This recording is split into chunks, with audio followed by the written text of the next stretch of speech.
Kalangan honorer K2 dan non-K2 dibuat gempar hasil pendataan non-ASN.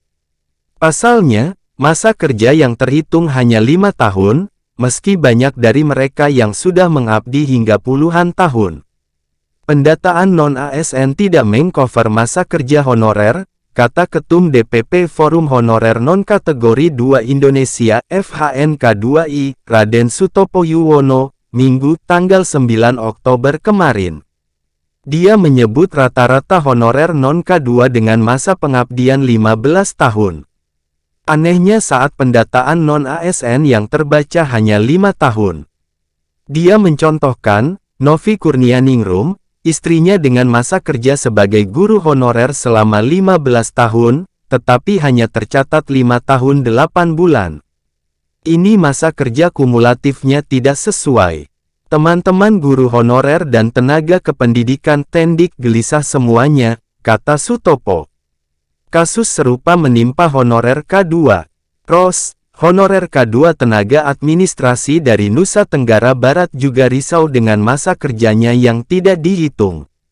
Kasus serupa menimpa honorer K2. Ros, honorer K2 tenaga administrasi dari Nusa Tenggara Barat juga risau dengan masa kerjanya yang tidak dihitung. Dia mengungkapkan masa kerjanya hanya dihitung 5 tahun 6 bulan. Menurut Ros, dia dan rekan-rekannya hanya diminta untuk mengunggah masa kerja 5 tahun terakhir pada riwayat pekerjaan. Saya sudah menyiapkan SK pengabdian sejak 1999. Kami sampai rela bongkar gudang untuk mencari data, nyatanya yang diminta cuma 5 tahun, keluhnya. Ros mengaku sudah menanyakan kepada sesama honorer K2. Ternyata semuanya senasib, dihitung 5 tahun lebih.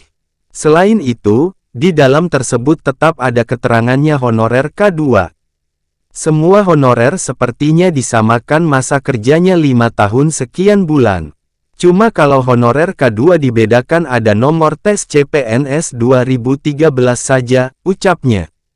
Baik Sutopo maupun Ros berharap masa kerja itu tidak memengaruhi kebijakan untuk honorer nanti. Kalau pemerintah hanya mengakomodasi 5 tahun, lantas sisanya dibuang kemana? Ros menegaskan honorer K2 seharusnya mendapatkan kebijakan afirmasi lebih besar, mengingatkan masa kerjanya minimal 15 tahun.